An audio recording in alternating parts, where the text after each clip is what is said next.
যুক্তরাষ্ট্রের দুই মুসলিম নারী কংগ্রেস সদস্য ইলহান ওমর ও রাশিদা তালিবকে নিজ নিজ দেশে ফেরত পাঠিয়ে দেওয়া উচিত বলে মন্তব্য করেছেন দেশটির প্রেসিডেন্ট ডোনাল্ড ট্রাম্প। স্থানীয় সময় মঙ্গলবার ট্রাম্পের স্টেট অব দ্য ইউনিয়ন ভাষণের সময় ওই দুই নারী কংগ্রেস সদস্য ট্রাম্পকে উদ্দেশ্য করে চিৎকার ও প্রতিবাদ করায় তিনি এ মন্তব্য করেন। সাদি মাহমুদের রিপোর্ট। স্থানীয় সময় গত মঙ্গলবার সন্ধ্যায় কংগ্রেসের যৌথ অধিবেশনে স্টেট অব দ্য ইউনিয়ন ভাষণ দেওয়ার সময় বারবার ট্রাম্পের কথার প্রতিবাদ জানান দুই মুসলিম নারী কংগ্রেস সদস্য ইলহান ওমর ও রাশিদা তালিব। পাশাপাশি ট্রাম্প প্রশাসনের অভিবাসন কর্মকর্তাদের হাতে মার্কিন নাগরিকদের মৃত্যুর প্রতিবাদও জানান তারা।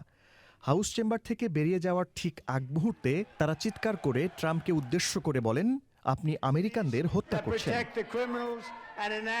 পরে সামাজিক যোগাযোগ মাধ্যম ট্রুথ সোশ্যালে দেওয়া এক দীর্ঘ বার্তায় ট্রাম্প লেখেন, মানুষ যখন এমন আচরণ করতে পারে এবং যখন জানা যায় তারা নীতিহীন ও দুর্নীতিবাজ রাজনীতিবিদ এবং দেশের জন্য অত্যন্ত ক্ষতিকর, তখন তারা যেখান থেকে এসেছেন সেখানেই পাঠিয়ে দেওয়া উচিত।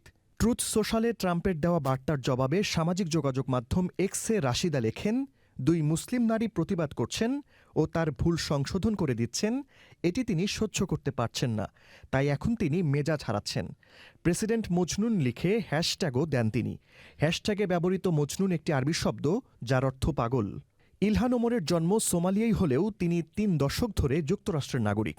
অন্যদিকে ফিলিস্তিনি বংশোদ্ভূত রাশিদা তালিবের জন্ম যুক্তরাষ্ট্রের মিশিগানের ডেট্রয়েটে, অর্থাৎ তিনি জন্মসূত্রে মার্কিন নাগরিক।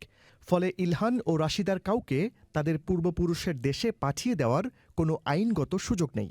সাদি মাহমুদ, চ্যানেল আই।